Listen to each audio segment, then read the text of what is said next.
Welcome to Through My Eyes, our series of interviews with Mohawk Valley veterans, sponsored by David Warner and the Studio 25 Podcast Network. I'm Ralph Renzulli, your host. Thank you for watching. I'm honored to have with me today Paul Daw. Paul is from Fort Plain, and he served in Vietnam from November of 1969 to May of 1971. He received 3 Bronze Stars, including 2 for Valor, and 2 Purple Hearts, among other citations and acknowledgments for his time in Vietnam. Paul, thank you very much for doing this. I appreciate your time, and thank you for your service. Good morning. Thank you for having me. Oh, you're very welcome. Glad to do it. Before we get into the nitty-gritty of your service and all that stuff, I wanted to ask you, when we first talked to you about doing this interview, you were immediately very willing to do it, as opposed to some guys, a lot of Vietnam vets who are very reluctant to talk about it for whatever reason. But is this something that has occurred recently, in the last 5 or 10 years, or were you always willing to talk about it since the day you got home? I'd say in the last 15 to 20 years, I've become more open about it and finding that talking with other vets, my way for my PTSD and different various problems, that it was nicer to smile. And I do it with my laughing, my personality of now. But it wasn't always like that. Okay. So this is like personal therapy for you. It is. Yeah. This is. Okay, terrific. Great. So tell me a little bit about your family background, where you grew up, a little bit about your mom and dad. I grew up in Floral Park, Long Island. I was adopted by my parents. I was very, very fortunate. I had a wonderful child upbringing, but I was the original Dennis the Menace. I look back on things, and my biggest regret in life is how much grief I put my parents through growing up. But when I graduated high school, I went to Orange County Community College for a year, and I just wasn't mature enough to take on the college scene, where I wasn't. It was more playing softball and having a good time. And one day I got a letter from Uncle Sam saying greetings, and I was drafted into the U.S. Army. Okay, so that during that time that you were in college, was Vietnam on the radar? Did you know what was happening there? I knew about it from what the news was, but it didn't affect me. There was no protests going on where I was. I saw it on the news, but really I had no idea even where Vietnam was. How'd your mother feel when you got the draft notice? Very upset. My mother was a very subdued person. She, just to go to the grocery store, she'd have the typical 1960s dress on, the white gloves, the hair done, very quiet, wonderful woman. Okay, how about your dad? Dad, well, there's another story, typical Irish Mick, great cop. He was a really great guy. Ruled with a stern hand, and in those days, not like now, when your mother turned around and said, wait till your father gets home, you begged your mother not to say what happened. I did a few of those too. Yes. She usually covered for me. Yeah. It was reversed. My father usually covered for me. So you get drafted in, I believe it was, July of 69? Yep, July 15th, 1969. Okay. I went down to Long Island, Hempstead, New York. They put us on a bus and took us out to Fort Dix, where we flew into South Carolina, Fort Jackson. Fort Jackson. I've been to Fort Jackson. Have you? Yeah, my middle son was in the Army for 8 years, and he did his basic there, and I went to his graduation ceremony. I did my basic. It was cool. I did my basic and AIT in Fort Jackson. Okay, both AIT and basic. Correct. Well, tell me a little bit about basic. How'd that go for you? It was different. I did more push-ups, I think, than anybody, because even growing up, when you yelled at me, I smiled, and it was a different lifestyle. You know, you go from being a single child growing up to having, now you're with 40, 50 other guys, and it becomes a total different life. It was quite a change for me. Yeah. So you went from being Dennis the Menace to being in front of a drill instructor who Right. probably straightened you out. Well, when I got to Fort Jackson, they put a number around me on my neck to all the guys, and I'm looking down the road, and here is the largest Negro black person I've ever seen in my life with a drill instructor. And I said, "Oh my God, Paul, if you get him, you're done." I'm whose name did he call? Yours truly. But it was a wonderful thing. He was a great guy. I bet. He really changed all these different walks of life into one mold. Mm-hmm. And Sergeant Avery, I'll never forget his name. Sergeant Avery. So he's forget his name. He's getting you ready to do what you had to do. Yeah. How did you make it through basic physically? Were you in pretty good shape coming out of those days in college? No, I really wasn't. They took us and gradually, from the running in the morning to PT for 2 or 3 hours, the different things. But by the end of the 8 weeks, we were all in good shape. Okay. It was, as I said, it was different from 5 o'clock in the morning till 8 o'clock at night. Mm-hmm. Same repetition, same thing every day, just about. Did you ever fire a gun before you went to basic? 22. Just a 22. Just a 22. Were you a decent shot at basic? Yeah, basically I was, Okay.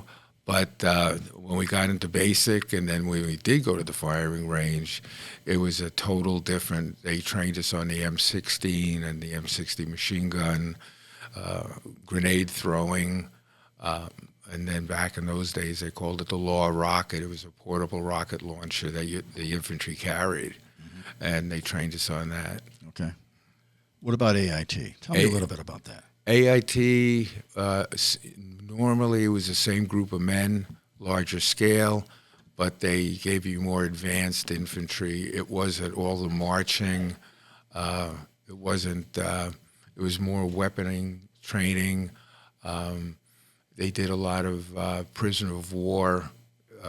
They made you be a captive, and then the cadre turned around and they actually really aggressively got into it. It was the day when the cadre still could, put their foot in your butt. Okay. So your MOS was 11 Bravo. 11 Bravo. Right. Grunt. A grunt. How did you end up with that designation? It just happened. It was the middle of the Vietnam War, and they turned around at graduation at AIT and said, well, you got 5 of you going to Germany and the rest of you going to Vietnam. And I just saying, boy, would it be nice. But nope, didn't work out that way. Vietnam. Yeah. So here you've done all this training. Do you think, were you actually prepared for Vietnam? No.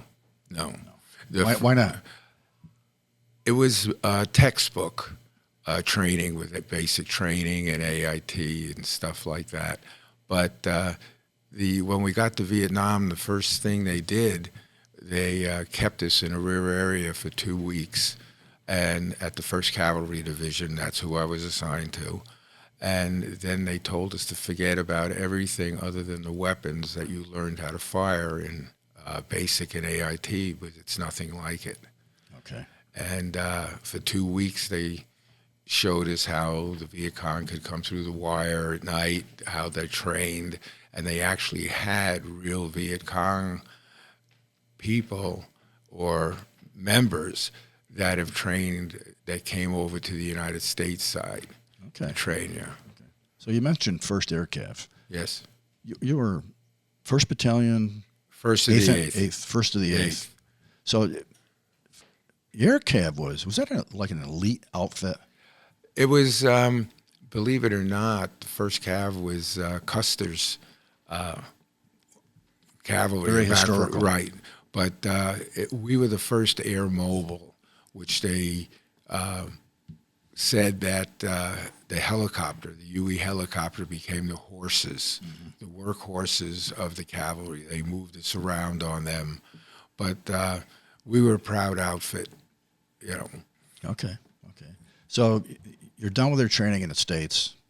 Did you get a leave after all of that? 2 weeks. 2 weeks, did you? Yeah, I went home, and it happened to be Woodstock. Oh, yeah. Most of my friends had already been to Vietnam, and they come back. Okay. So they all had the long hair, and so I went off with them, and I stood out like a sore thumb because I had a shaved head. So my buddies thought it was funny. They dressed me up as a Mooney, gave me a bunch of daisies, and this way I didn't have to act like I was in the Army or anything like that. Did you go to Woodstock? Were you Yeah. there? You were there? Oh. Yeah. I should have been there. I was offered a ticket, and like a dummy, I don't know what happened. I don't remember, but I didn't go. And I've always been one of my biggest regrets in life was not actually being there. All it was mud. Yeah. Rain and mud. I've seen the photos and the movies. And it was great. It was something. I'm so happy I grew up in the 60s and 70s. Actually, so am I. Yeah. So you're off to Vietnam. You flew from where to where? Flew out of McGuire Air Force Base in New Jersey. We went into Fairbanks, Alaska, over to Hong Kong, and then into Benoit. Okay, Benoit. All right. Yeah, and that was the base area for the first Cav. What kind of impression of Vietnam did you have the minute they opened that door? What was it like? The heat was just unbelievable. And what we all noticed is we were in dark green, brand new jungle fatigues.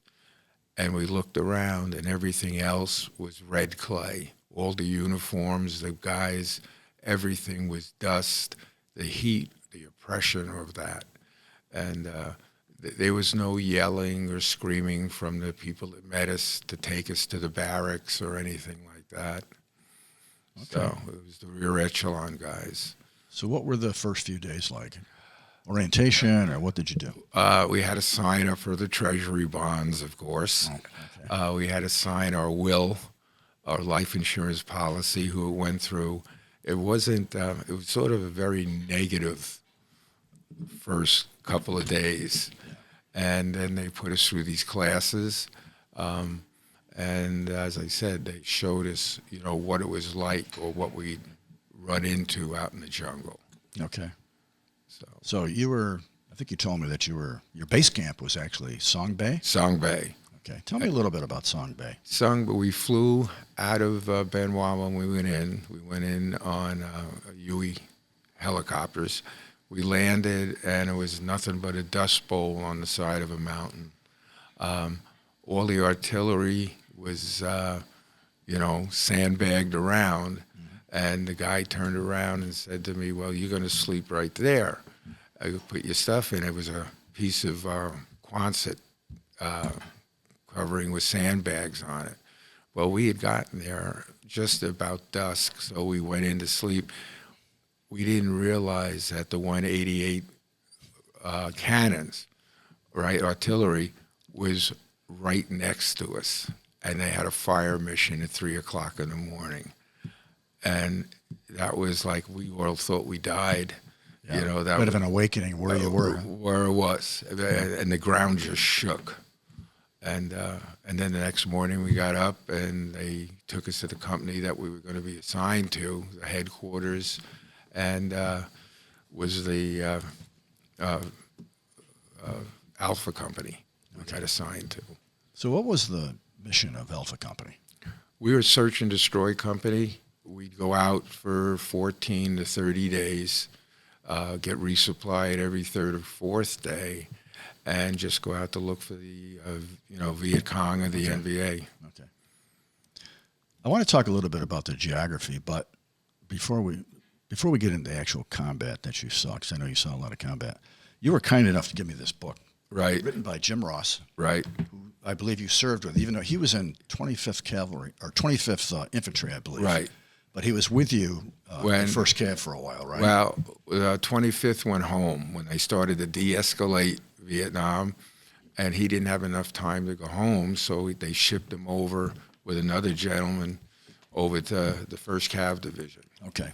but that was after I had already been there for a while. Yeah, one of the things I wanted to talk about is some of the element. Not only were you fighting the North Vietnamese and the Viet Cong, and typical enemy, you also had the elements. You had the weather, you had the landscape, Right. the bugs, and all that stuff. And he was telling a story in this book.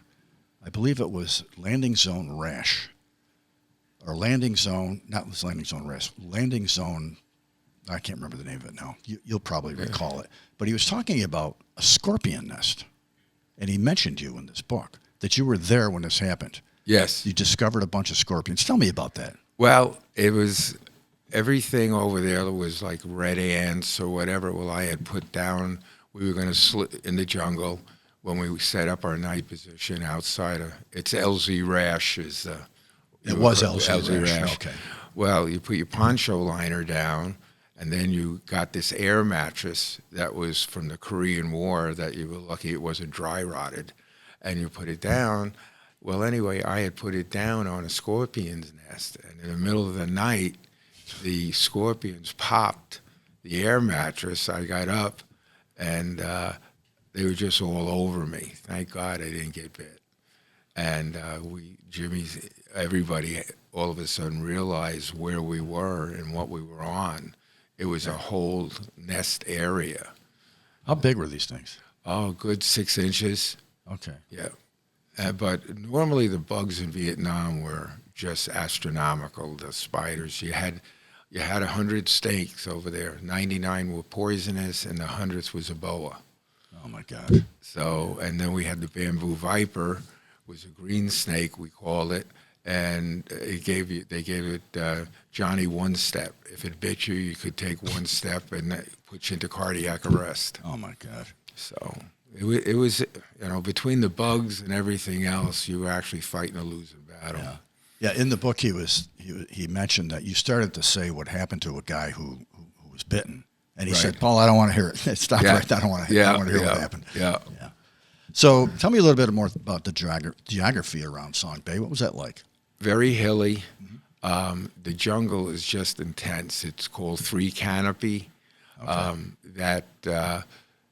The jungle growth was in layers, and a lot of the time you knew it was daylight, but you couldn't see the sun or anything like that. And it was mountainous, the water, everything was polluted, so you couldn't drink anything that you found. So Song Bay, I believe, was in the south, maybe the bottom third of Vietnam? Right. It was down in Central Highlands, down in the lower. Okay. Yeah. So how long did it take before you went on your first patrol, your search and destroy patrol? Well, we flew into Song Bay. The next morning, they flew us out to where A Company was on their resupply, and as we came in, we thought we were going to die because the helicopter pilot just dropped out of the sky, and we thought we were going down. But he was looking. We looked out, saw a little purple smoke out in front, and down we went. And I was under the impression all pilots were like 40, 50 years old, and the guy flying the helicopter was my age. You were 19? 19. Yeah. And he just took that UE and put it down in this tiny little clearing, and it was just amazing. As I said, we thought we were goners. He just fell out of the sky, and he went down. We jumped off, got assigned to first squad, and that's where I met my buddies. 5 total strangers, from every walk of life you could think of. And the next morning, we were out on our first mission, and they stuck me right between all of them, so that I would know what to do. So you had somebody to show you the ropes. Oh, definitely. The basic training and that kind of stuff, I felt, did not prepare me for what I was about to see in life. Okay, all right. So Tell me about the first time you had to fire your weapon. I assume you were carrying an M16. Right. I had an M16. We went out, and it was on the first mission. We were out about a week, and we came into a village, and all of a sudden the point man just, he dropped to the ground, and we all went down, and they were waiting for us in an ambush coming into the village. So all the other guys, I was just watching what they were doing, and we split, went on one side of the road, and I went with the other. And we just got in a firefight with the people in the village. Anybody get hurt that day? No, not on our side. Okay. The other side did. A lot of them? A lot of them. No. But that was my first time I'd ever seen somebody that had been killed in action on the other side. What's it like when you have to shoot somebody the first time? What's that feel like? I didn't know if I could do it. Yeah. I really didn't. I wasn't brought up that way. Mm-hmm. But you realize quickly that they're there to kill you, and the only way you're going to walk away is if you take their life. So that was it. The him or me situation. Yeah, and that's all it is. It's when you get into combat, your brain is so far fast of what you're supposed to be doing, and you're counting on the guy next to you. And as I said, I was so fortunate to have my buddies that we've become lifetime buddies. Bonded. We're brothers. I mean, all of us. The youngest was 17, and the rest of us were all 19, 18. And as I said, from every walk of life, you bond, a brotherhood, because you're relying on them to keep you alive. Okay. So tell me about your first Purple Heart. How did that happen? First Purple Heart was August 7th, 1970. We had gone out on a search and destroy mission. I was on a patrol, left the platoon area. We went out, and I was the drag man, the last man. And we got out, and we heard movement behind us. And while we were going out, the NVA cut us off between our platoon, so they couldn't fire out to cover us. So the sergeant at that time yelled at me to turn around and start to walk back. And I took about 4 steps, and the last thing I remember was 3 puffs of smoke I saw coming out of the bush. Mm-hmm. And I realized they were shooting at me. So the first round went out right through my M16, the butt of it, second to the canteen, and then the third one just went in and out on my ribs. Okay. And I went down, but when I went down, I saw the perpetrator, the NVA soldier, moving, so I just opened up on automatic and I hit him. Went down, and then afterwards, while we were waiting for the medevac bird, the captain come up to me. He said, "You shot one of the first red Chinese soldiers that we'd run across." Wow. He says he was about 6 foot, 180 pounds. Wow. Yeah. But he never got a 4th shot off. No, he didn't, because in the magazine that he had, they had gotten M16 rounds fit the AK-47. Well, it jammed going into the cylinder. You are one lucky son of a gun. Wasn't my time. Well, otherwise, it would have hit me dead center. Yeah, that would have been the end of it. Probably. Done. How long were you out of action due to this wound? 3 weeks. That's it. 3 weeks. Oh yeah, they patched you up, and as long as you could move and walk and eat, back you go. So having been wounded that August, did it change your attitude about the way you conducted yourself after that, or what was the impact?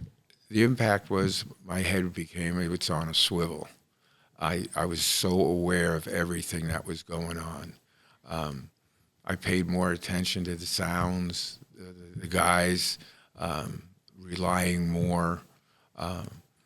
It was really an eye-opener at 19. Yeah. Were there mostly North Vietnamese soldiers in that area, or they're Viet Cong, or both? Both. Because they say I've heard that the North Vietnamese were much better fighters, better trained, better equipped than the Viet Cong. Do you find that to be true? Yeah. Yes, the NVA had red Chinese weapons. They had Russian weapons. The Viet Cong actually were farmers during the day, and they fought at night. And whatever weapon they usually had an AK-47. No, the regular NVA, they had the proper grenades, the uniforms, pith helmets, the whole 9 yards. Were you close to Cambodia? Yes. You were in Cambodia at one point, right? One time we were going into Cambodia. We had been told there was a POW camp, and they sent us across the river into Cambodia, and we were about 4 miles from it, and all of a sudden the captain says we're going back, and we couldn't understand it, and that's when President Johnson ordered no troops into Cambodia. So interesting. I think it was Johnson, or it could have been Nixon. I think it might have been Nixon. Nixon. At that point, he was elected in 68. Right. At any rate, so in May of 1970, this is when there were the 4 kids shot at Kent State, all the demonstrations, all the protests. I was actually in college, and that semester I didn't even have to take a final exam because there was so much uproar. And I went to school one day, and the prof said, "Hey, you guys are all going home. Whatever grade you have now is what you're getting. Right. We don't want any trouble." So here you are. This is all going on in the United States, and here you are out in triple canopy jungle. Right.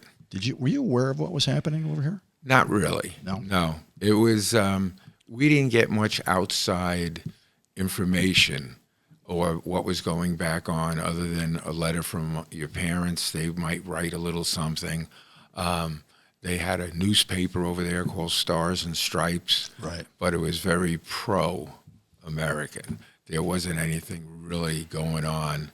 I mean, we had all the peace signs, the necklaces, and everything like that. Yeah. And all of a sudden, after you're in a couple of firefights, you get real religion.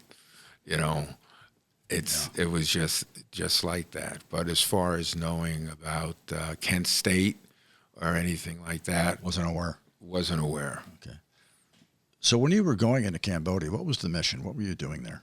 We crossed in there. We were actually going to look for our company was actually going to go look for the POW. Oh, that's the POWs. Okay. Right. And I think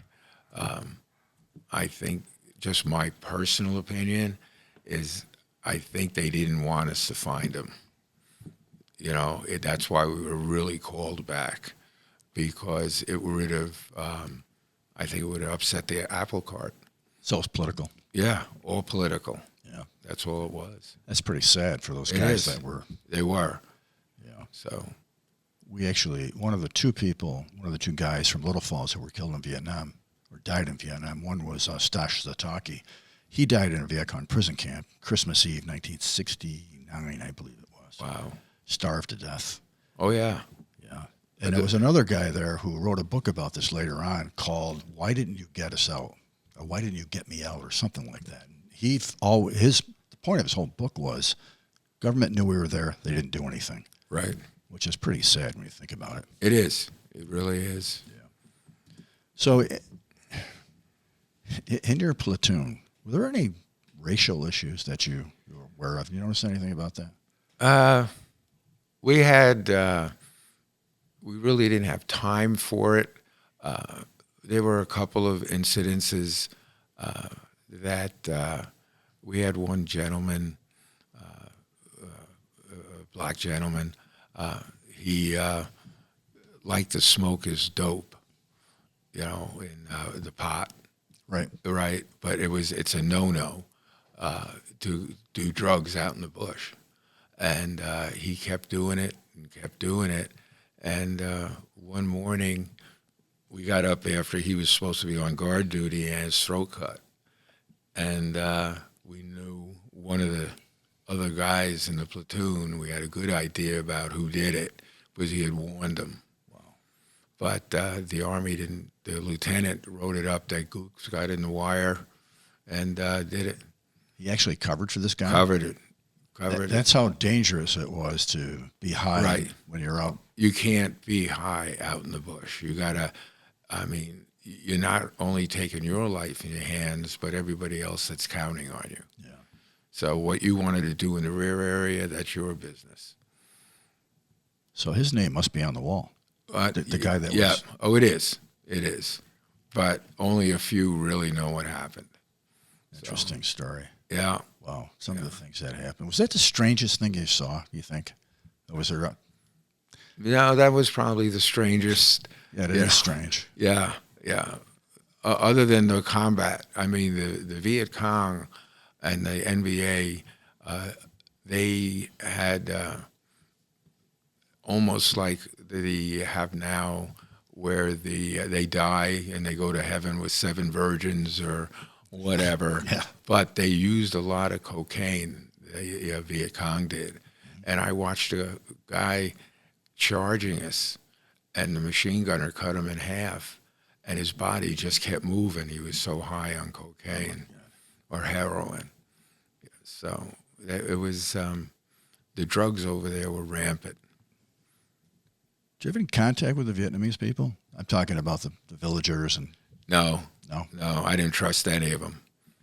I didn't, you hear stories. I heard stories about the little kids coming up, offering a guy a can of Coke, and then pull a grenade, and, but I never had any dealings with them. I don't know if you've ever watched any of the movies that have been done over the years regarding Vietnam, but I remember watching Platoon and that famous scene of burning a village down. Did you ever see anything like that? No. Never had to participate in anything like that? No, nothing. Okay. No. So you were out in the boonies most of the time. Right. Anywhere 14 to 30 days, So, and the most important thing is everybody laughed was keeping your feet dry. Oh. Yeah. That was a change of socks. That was the most important. You got them resupplied more than you got regular clothes. So. Did you get resupplied often? Usually every 3rd to 5th day we'd get it, but it depended where you were and if they could get a helicopter in. Okay. Or if they just flew over and they call it a kick out, where they just kick out the side, the boxes and that. Right. So you got ammo, probably sea rations, water. Yeah. No beer? Well, you got 3-2 beer, but, warm beer. 1 beer, that was it. And it was so bad, it was, I bet. And we had guys that actually traded their water off to carry more beer, but, Interesting. That's another story. Yeah, I bet. Yeah.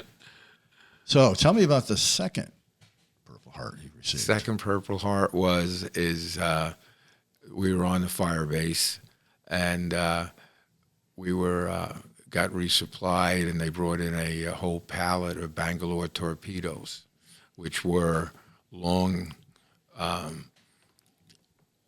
almost like a torpedo that you see in a submarine, but thin, and they put it into the caves so the guys wouldn't have to go in and they could blow them in. Well, they left them on the LZ that night, and that night we turned around and the Viet Cong had seen this, so they came in, shot them up, and they exploded right in front of our position as they ran up. So I got hit with a bunch of shrapnel in the side of the face and that.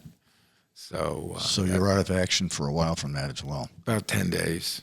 Yeah, I didn't even know Steve, one of the guys that was real close, was still in touch with. He said, you're bleeding on the side of your face. And I said, no, I'm not. And I put my hand up, and it was just all red. I had shrapnel all down the side of my face. Oh, so luckily, again, knock on wood, wasn't my like time. I said before, you're one lucky man. I am. You actually were in Vietnam for 18 months. Correct. Which is unusual, I think, because most tours were 1 year. Right. Why did you do 18 months? Because when I went over there, foolishness, I didn't have enough time to go home when the Cav went home. So they sent me up to the I Corps up by the DMZ, Okay. up to Chulai, and they didn't have a lot of combat veterans, so they offered me a promotion, and I took it, and for 6 months extension, and I got little did I know I was going to be assigned to a ranger company, and boy, that was a wake up. I saw more action in those months than I did the whole time with the 1st Cav. I want to ask you about the Rangers, but before I do, it's interesting that we were talking about 18 months. What do you attribute the fact that you survived for 18 months? What if you had to pick one thing that is it? What you mentioned luck, Right? Is it luck or what? It's got to be more than that, Paul. It's God looking over you. It is. My father always told me the day you're born, God puts a date when you're leaving. In between, it's up to you what you do with that time. And I honestly believe that. I really, truly do. Okay. Because I've been so lucky through life. I have so many close calls. It's just, as my wife says, you're here for a reason. Sounds like it. It is. It's got to be. Yeah. I just like to know what his plan is because I'm running out of time. I'd say you're doing okay. Yeah. So you're up there. They needed the Combat old guy. vet. They needed an old guy. You were what, 20? 20 years old. They wanted somebody with a lot of experience. So tell me, what you ended up with the Rangers. And the Rangers, now that is an elite outfit. It is. I was like, at first when I went in, they were very hesitant of me because I didn't go through their training, what they had done. Right. I was just assigned there, but they, after a while, they felt comfortable with me. I actually, when I left, they gave me the Ranger tab. They put it on my DD-214, and but it was what they went through for training is just ungodly. I just couldn't imagine it. But you talk about a great bunch of guys to work with that trusted each other, and they didn't have a second thought about anything. And never would they leave anybody being first in, and nobody gets left behind. So, But I saw more combat in those couple of months than I had. It was right up on the DMZ. So why was there a lot more combat for you up there? Well, they had that's where the North Vietnamese came down into South Vietnam and down the different roads and that. And we went out as a 14-man team. And we went out and we were there to do nothing but upset this travel coming out of North. Talking about the Ho Chi Minh Trail? Yeah.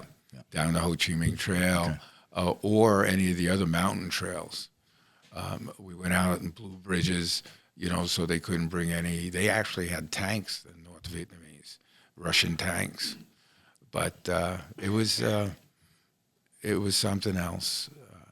Unless you've been there and believed it and seen it, you just can't believe what combat is like, So was that combat different than the combat you saw in the southern part of Vietnam? Definitely. What was different about it? It was more open, roads, villages, ambushes. It was more of a open warfare type thing, as far as the bridges and, the actual combat between the two sides. Are you saying it was maybe a little bit more similar to combat in World War II or Korea? Yes, as opposed to the jungle. Yeah. Khe Sanh, different things like that. When they bombed Hanoi, the B-52 strikes. It was really a more open type fighting. You mentioned B-52s. Were you ever close enough to feel? A B-52 strike, you could be 2 miles away and the ground would shake. It was just something that, it's amazing. Yeah. And then if you went up to the area, the holes that these B-52 bombs made, I had a couple of pictures we would take, and we looked like little ants. I saw those. Yeah, we looked like little ants sitting in the bottom of the hole. Amazing. It was just, but the ground just shook. So Yeah, and we still didn't win the war. no, With all that technology, all that firepower, politics, got in the way. and the French tried to do it. They lost. You can't beat an enemy even nowadays that believe they're going to die and go to heaven and get 7 virgins or their life's going to be wonderful. Right. Religious fanatics, you're not going to beat. Interesting stuff. Really is. When you think about over 58,000 Guys, men and women died. for what? For what? For what? Yeah.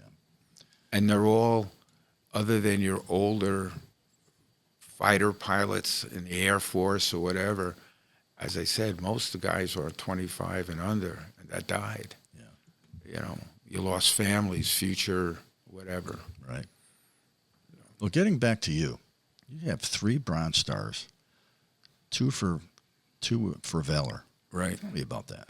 Well, we got into an ambush when we were back in the Cav, and we got pinned down, and I was the only one that could get around to flank to get to the enemy, and I charged 19, John Wayne, here I come, right? I charged the enemy position at the machine gun nest, and I lucked out again. I didn't get hit.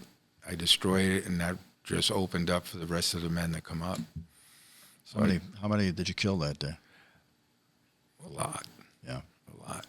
So I never counted the bodies, but, you know, I stop and think about how many lives I've changed on the other side, you know, just as they did with us. Yeah. You know, and it's hard to justify it. Yeah. But you saved a bunch of people. That was it. Your guys. Yeah. The Bronze Star reads for the that I got the guys to run up behind me basically and charge the position because, you know, they just followed what I did. Now, I should have ran the other way really, but You had a different mindset. yes, totally. Maybe today it would be different, but back then. I couldn't run a half a block now. Yeah, me. So, How about the other Bronze Star for Valor? was a helicopter coming in, and his rear rotor caught a bamboo and just dumped the helicopter on its side. And my other buddies that are in the book, we were right there, so all of us ran up and dragged the pilots out, and the men that were on there, we got the ammunition off while it was burning. And that's how each one of us got the Bronze Star for that. It was a non-combat type thing. But it was still heroic. I Right. mean, that's why you got Yeah, and we didn't even think about it because the chopper was on fire and these pilots were stuck in there. Sounds like you had instinctively reacted to a lot of these situations where you probably didn't even really think about it. You just reacted. You thought about it afterwards. Afterward. And you thought about, holy mackerel, that could have turned around and been a different aspect. Did you ever get used to that? How do you? No, you don't get You used to can't. it. You don't get used to it. Every day we used to wake up and just say, okay, is today the day? Yeah.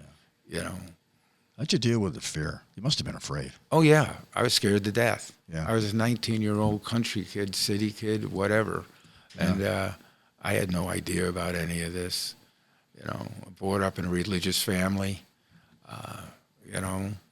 But, yeah, it's you're taken from a mom and pop's situation to that. And how do you justify learning that in 6 to 8 weeks? Yeah. Just thrown into the fire. That's it. Yeah. But to survive, you had to count on the guy that's next to you. Right. You know? How about the other Bronze Star? That was the one with the machine gun, the helicopter, and then the one with we had an ambush that we had a couple of guys wounded, and we went out and got them and dragged them back while we were under fire. And that was that. So, Okay. you know, and you don't think about it. You know, that's your brother out there. He's calling for his mother. He's calling for God. Everything. Pretty horrific. It is. It's something you don't forget. Oh, But, yeah. no, so. Yeah. Did you ever have to walk point yourself? Oh, yes. Yeah. What's that like? Scary. Because you're actually out maybe 20 feet in front of the rest of the squad, the platoon. So they're counting on you to pick up everything. See, hear. And then after I did that, when I was in the South, I changed over to a machine gunner, the 60 gun. And the reason why is you didn't have to pull night duty. You were set up in your own foxhole or area, but you could get a full 8 hours sleep. But the gun was, it was terrible going through the jungle with the machine gun because it caught on everything. It was heavy. But 8 hours sleep back in those days was a lot. How did you? I can't imagine even trying to sleep out there. I mean, it had to be difficult. After a while, you're exhausted, and you're counting on the guy that's on the night watch. Yeah. They rotated. Excuse me. They rotated every hour on the hour. So it wasn't like one guy sat there for 5 hours. And it was pitch black out there, right? Pitch black, and the sounds the jungle make. And the worst was when it rained, because you couldn't hear what was really going on. Monsoons. Yeah. So you had six months of 120 degrees and 6 months of being wet. I can't imagine being chilled and wet. Oh, it is. Terrible way to live. And that's why you kept dry socks. How about your underwear? Never wore it. Didn't wear it. Nobody wore them. Yeah. Long did you go without taking a shower or getting cleaned up somehow? Sometimes 3-4 weeks. Just, long. We had long hair. There was none of that. When you went back, there was a barber on the base or whatever. Yeah. But most of us had hair down over our ears or hadn't shaved. We all had beards. It was pretty stinky, huh? Oh, it's terrible. Can't imagine. Terrible. You couldn't believe when, wow, that's me. Yeah, I bet. So, tell me about something you did for fun over there. Did you go out? You must have had an R&R at some point, right? R&R, we went to Hong Kong. Okay. We were in Hong Kong for a week, but all we cared about was getting a steak, seeing a round-eyed girl, but you didn't want to see any more, Orientals, and sleeping. And that's what it was. I mean, you had guys that went out to the local brothels or whatever. That was up to them. But the group that I was with, all we cared about was a hot shower, and we stayed in a hotel. Okay, so you had a little bit of, you were able to unwind a little bit before you went back. Yes. Okay, all right. So what was it like when you got to be a short timer? Scary. It was. I mean, you really. Well, it was. There was a saying: if you didn't get killed in the first 3 weeks, you got killed in the last 3 weeks for being overcautious, or your head's not in the play. You're ready to go home. You're thinking about your family. You're thinking about the old girlfriend. You're not focused like you were before. No. In between, you knew you weren't going anywhere. And like as I said, in the first 3 weeks, you don't know what you're doing. Yeah. So. There was one other thing I wanted to ask you about combat, and that's the rules of engagement. Did you ever have a problem with that? No. I've read some stories where guys had to actually call back to some lieutenant or general or whatever to shoot at somebody. You never had that problem? No. We were very fortunate. We had good company commander. We had a lieutenant that was from Boston, and he got activated for missing National Guard meetings. He didn't want to be in Vietnam, and his first thing he told us, if the Viet Cong are north, we're going south. If they're east, we're going west. He says, I'm going home. So, but he was good, called in. He was very good with the artillery strikes, any kind of stuff that we had that we needed. And our captain was really good. In fact, the Life magazine article that I let you look at, that's the gentleman that was there. Okay. This is the same lieutenant who yes. covered up for the guy who snuck Yes, the other guy. same guy. Same guy. He didn't want to pay. After it was all over, this, that, and the other, he goes, I'm not doing that. He goes, that's too much paperwork. And he chuckled.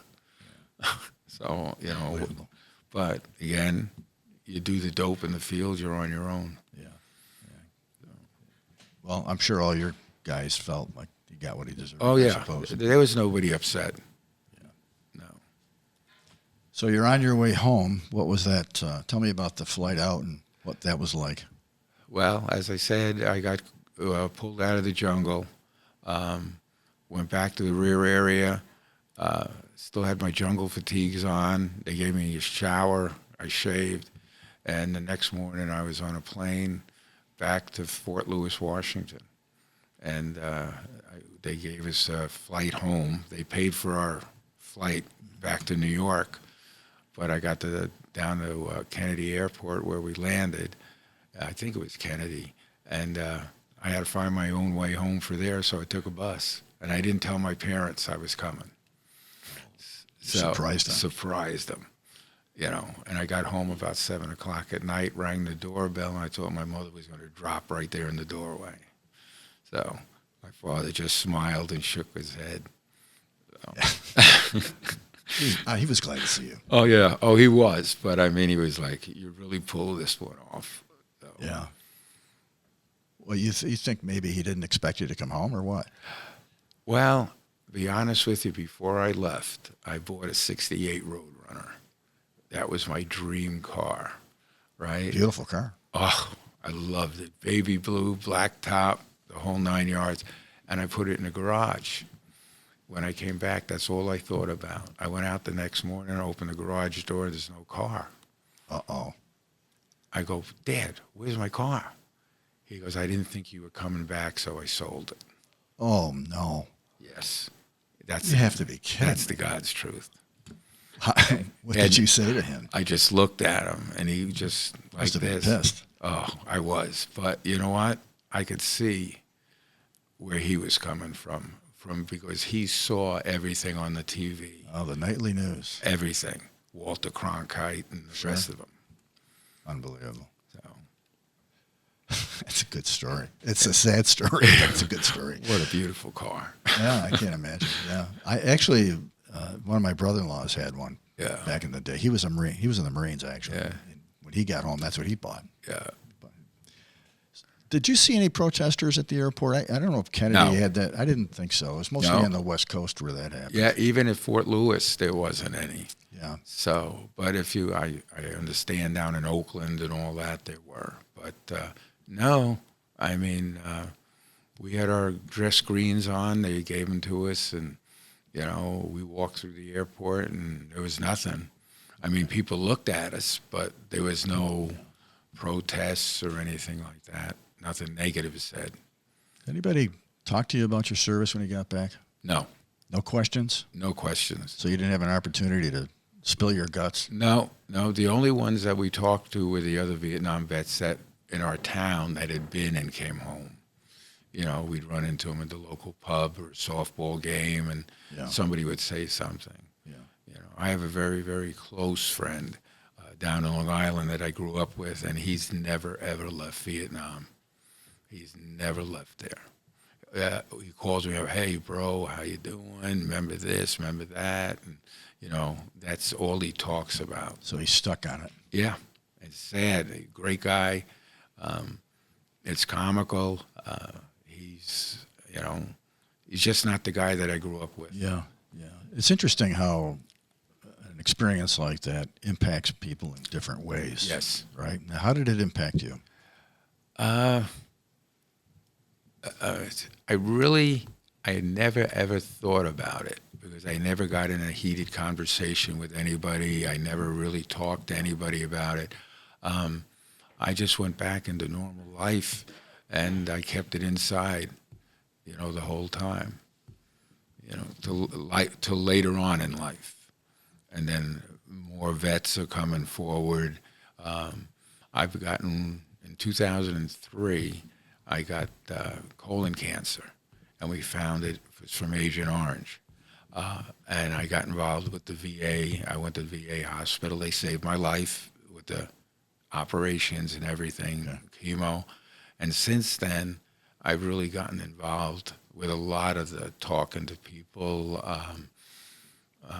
just different veterans groups. You know, I went on the honor flight, and there's more and more people that are accepting the veterans, organizations that are helping them that they never did back when we came back. Okay. Did you yourself have PTSD? Yes, I still have it. Still have it? You still have it? Oh, yeah. I'm 100% disabled. I have PTSD. I have Agent Orange, and then from the wounds that I got, I'm at 100%. So, as it relates to PTSD, how did that manifest itself in you? What were your symptoms? It was more, I saw it as I got, in fact, more and more in life, I found that I was more hostile, short-tempered, could talk about with other veterans about the combat experience.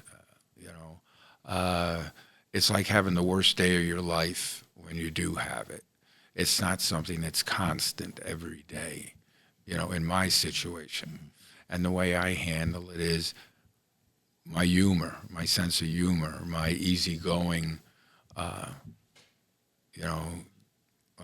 attitude in life now. But don't put me in a corner. Expect me to stay there. There comes the reaction. That's it. That's it. Yeah, got it.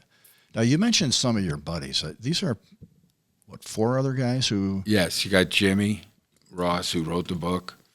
I got Steve out of Phoenix, Andy out of New Orleans, and Denny, the youngest one, out of Kentucky. Okay. And then myself. There's 5 of us left. So you've all remained in contact over all these years.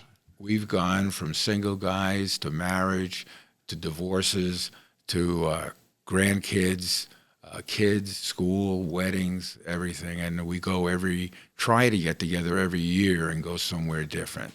Okay. Now, when Denny come back, the youngest one, he went to Hawaii. And he got hooked terribly on drugs and alcohol. He was really messed up with the PTSD, etc. And he went home after that and married a local girl. And to this day, they're married, and she's wonderful. Okay. But 2 years ago, we met, and he come out in the parking lot, and he was crying. And we found out that he has Parkinson and the start of dementia. Oh, no. And he's 61 years old. Oh, he's young. Young. He lied about his age in Vietnam. He was only 16. He forged his mother's name on the enlistment papers. 16 years old. Yeah. And he's got that. And Jim, who wrote the book, has problems with his eyes. Steve, out of Arizona, he has problems with, just has bladder cancer, all from Agent Orange. And Andy, he's got hearing loss from a grenade going off next to him that he's had now all his life. So we all have our medical issues, but we all work together to get the other taken care of. So this is like a therapy group. Oh, it is. We get together. Exactly what it is. We get together, and the wives will all leave us alone for a couple hours, and we just sit together and rehash everything, talk about stuff, what's going on in your life. Are you having a problem with this, medically wise, how we're going to handle it. Our biggest fear is the first one we have to bury. I knew you were going to say that.